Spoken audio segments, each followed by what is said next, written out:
Apa kabarnya nih hari ini? Pagi ini masih semangat gak? Masih semangat Ibu. Hari ini sebelum kita mulai pembelajaran, maka baiknya kita membaca doa terlebih dahulu untuk ketua kelas. Mungkin Regina bisa dipimpin doa terlebih dahulu. Baik, sebelum kita mulai pembelajaran, maka baiknya kita berdoa terlebih dahulu.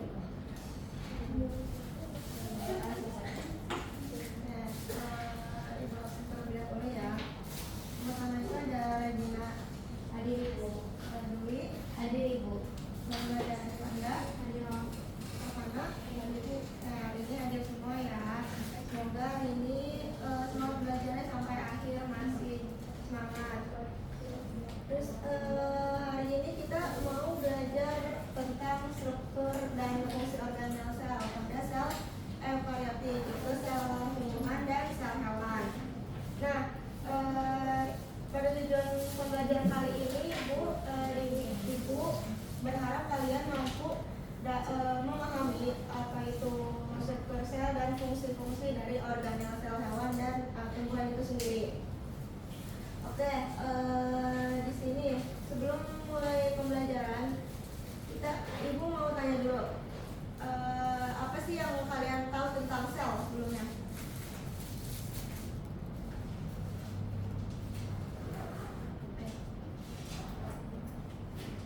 Sel bagian dasar tubuh kita, Bu. Oke, lalu ada yang ingin menambahkan?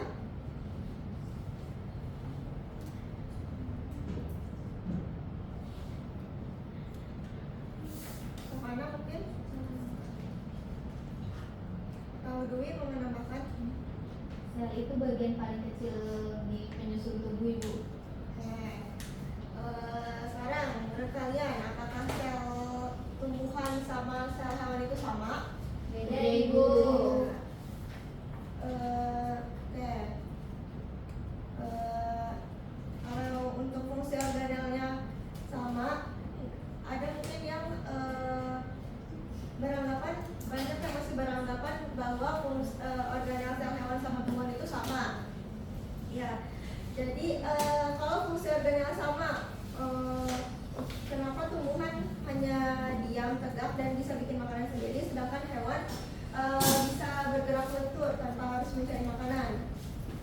Mungkin karena tumbuhan punya bagian khusus untuk buat makanan, Bu. Oke. Terus kalau hewan itu nggak punya organ yang hidup itu, Bu, jadi harus cari makanan sendiri, Bu. Jawabannya keren. Nah, di sini kalian sudah menghubungkan struktur sel dan fungsi organel sel ya. Jadi menurut kalian nih, organel apa yang membuat sel tumbuhan dan sel hewan itu berbeda? Dari kloroplasnya, Bu, dimana kalau itu buat fotosintesisnya. Pintar.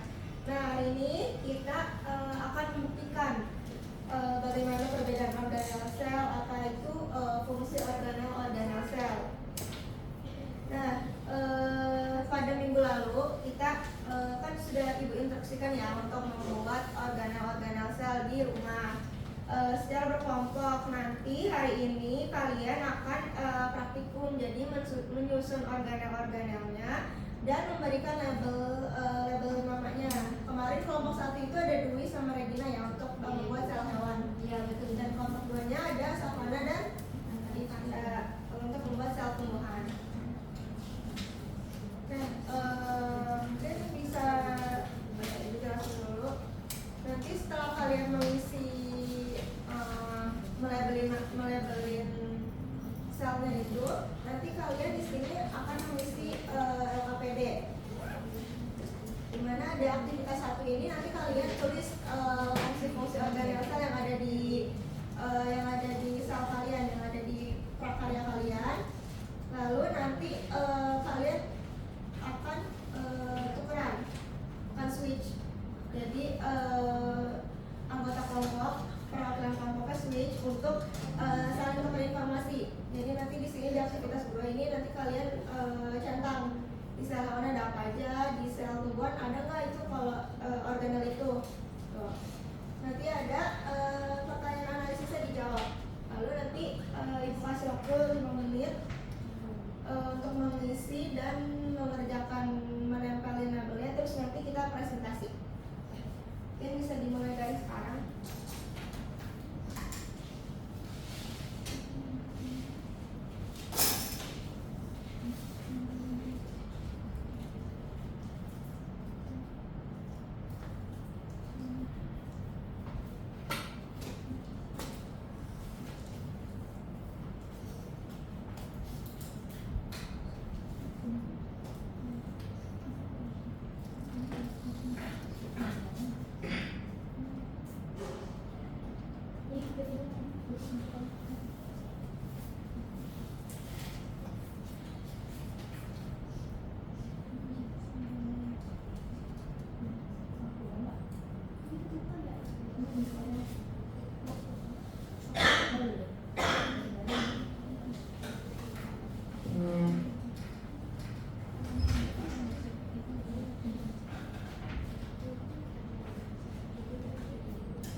Kemudian lagi ya untuk mengerjakan soal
Lagi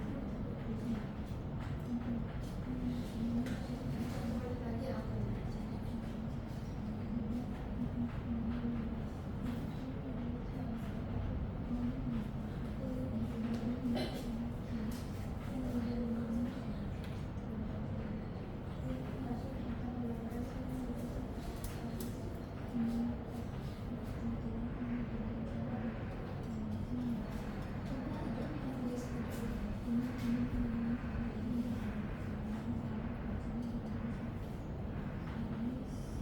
Udah selesai? Sekarang perwakilan kelompok kan bisa maju ke depan untuk mempresentasikan. Jadi praktikumnya dapat apa aja? Perwakilan kelompok aja dari 141 dari sasaran 1.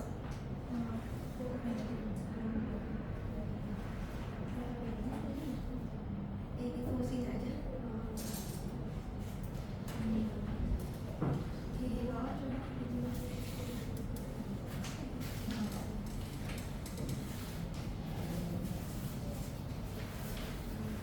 Jadi di sini aku bakal mempresentasikan sel hewan, di mana sel hewan ini ada beberapa organel yang diantaranya itu ada membran sel. Membran sel itu dimana untuk membungkus dan melindungi sel serta mengatur keluar masuknya zat secara selektif. Lalu di sini ada nukleus. Nukleus itu dimana pusat pengendali sel yang mengatur seluruh aktivitas sel dan menyimpan materi genetik DNA.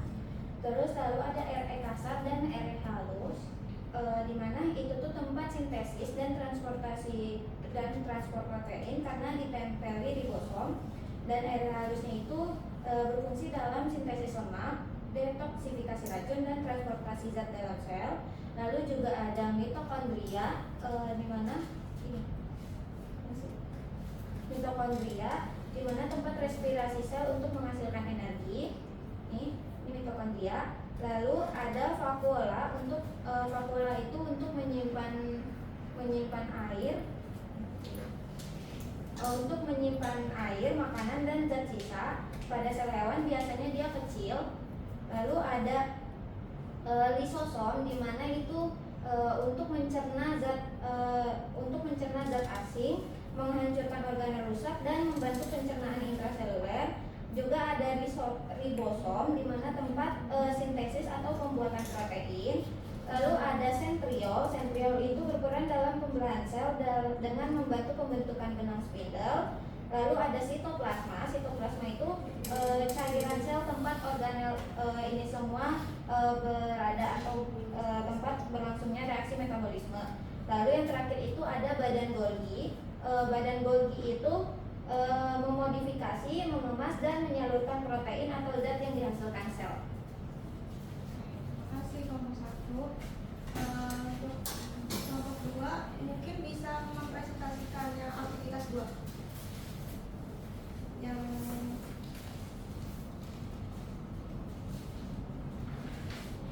maksudnya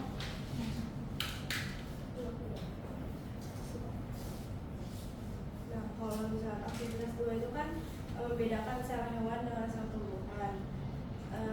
Kalau organel membran sel itu dua-duanya ada, terus dinding sel hewan yang nggak ada, tapi sel tumbuhnya ada. Terus nukleus sama-sama ada, RE kasar juga dua-duanya ada, RE halus itu dua-duanya juga ada, mitokondria ada, vakuola sama-sama punya. Lisosom itu sel hewan punya, tapi sel tumbuhan nggak punya. Kalau ribosom itu dua-duanya ada, terus sentriol sel hewan punya, sel tumbuhan tidak punya. Sitoplasma sel hewan yang punya, sel tumbuhan tidak punya. Terus badan Golgi dua-duanya punya, dan kloroplas sel hewan nggak punya dan sel tumbuhan punya. terima kasih untuk penonton dari kelompok 2. Terima kasih teman-teman, anak-anak semuanya, karena sudah semangat untuk melaksanakan praktikumnya, untuk melakukan presentasinya dan diskusi kelompoknya. Sekarang Ibu mau memberikan penguatan konsep atau kita membuktikan. Tadi kan teman-teman udah bilang ya,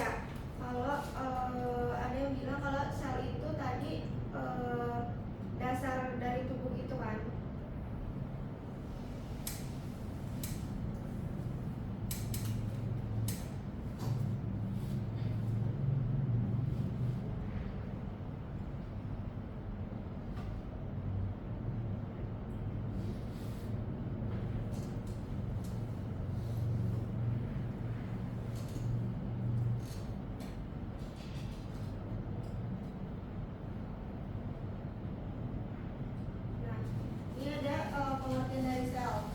Sel itu tadi unit terkecil dari kehidupan yang memiliki bentuk dan ukuran yang berbeda-beda tergantung tempatnya, fungsi, dan jaringan yang disusunnya. Lalu sel itu pertama kali ditemukan oleh Robert Hooke pada tahun 1665. Lalu di sini ada integrasi dengan ayat Al-Quran, yaitu pada surat Al-Anbiya ayat 30. Sebenarnya ayat ini nggak secara langsung menjelaskan menjelaskan tentang sel, tapi di sepotong kalimatnya itu ada bahwa dan kami jadikan segala sesuatu yang hidup berasal dari air, yaitu sel itu sebagai unit terkecil kehidupan, sebagian besar itu tersusun dari air.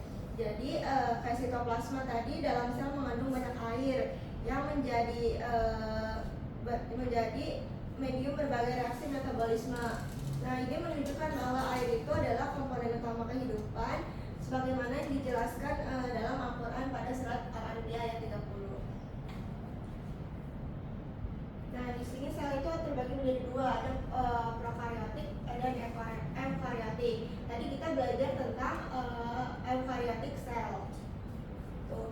Jadi kalau prokaryotik itu biasanya ditemukan pada organisme prokaryota seperti bakteri dan archaea. Lalu kalau eukaryotik itu pada hewan, manusia ataupun tumbuhan. Nih, di sini ada contoh sel eukaryotik. Nah, tadi teman-teman udah tahu kan ya fungsi-fungsinya, terus apa aja yang ada di sel hewan, apa aja yang ada di sel tumbuhan, terus apa yang ada di sel hewan dan ada di sel tumbuhan ataupun sebaliknya. Ini mungkin nanti Ibu bisa kalian bisa lihat lagi PPT-nya. Di sini ada lebih kompleks lagi daripada kan di prakarya kalian nggak sekompleks di gambar ya. Jadi ini mungkin Ibu kirim aja PPT-nya. Oke. Nah, kita kan sudah mengamati ya.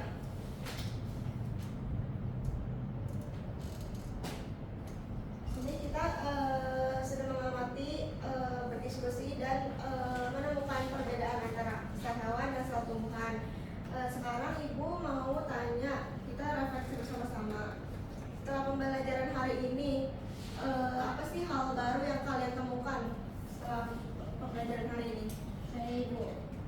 Jadi yang paling saya pahami setelah pembelajaran, saya paham bahwa sel itu merupakan unit terkecil makhluk hidup dan di setiap organelnya memiliki fungsi masing-masing.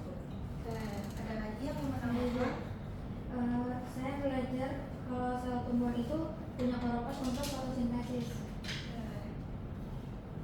Saya Ibu.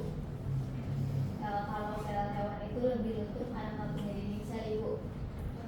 Saya Bu, saya paham bahwa tumbuhan bisa terbang karena ada dinding sel. Bagus sekali ya. Jadi mungkin bisa satu orang menyimpulkan pembelajaran kita hari ini. Regina, boleh menyimpulkan? Baik, Ibu. Jadi kesimpulan pembelajaran hari ini, di mana sel itu merupakan unit struktural dan fungsional terkecil makhluk hidup yang tersusun atas berbagai organel dengan fungsi khusus yang saling bekerja sama menjaga kehidupan sel. Sel hewan dan sel tumbuhan memiliki banyak persamaan seperti adanya membran sel, nukleus, mitokondria, ribosom, area halus, sitoplasma, dan badan Golgi. Namun juga memiliki beberapa perbedaan pada organel tertentunya, di mana sel tumbuhan itu memiliki dinding sel dan kloroplas untuk perlindungan serta fotosintesisnya. Sedangkan pada sel hewan memiliki sentriol dan lisosom yang berperan dalam pembelahan dan pencernaan sel. Perbedaan struktur organel tersebut menunjukkan bahwa bentuk dan fungsi sel menyesuaikan kebutuhan organisme. Oke, tepat sekali ya tadi yang udah disampaikan oleh Regina. Jadi meskipun sel hewan dan tumbuhan itu sama-sama organel sel eukaryotik, tapi dia punya beberapa organel itu yang berbeda dan lebih spesifik untuk keberlangsungan hidup si tumbuhan ataupun hewan itu sendiri. Jadi dia mempunyai karakteristik yang berbeda. Oke, mungkin cukup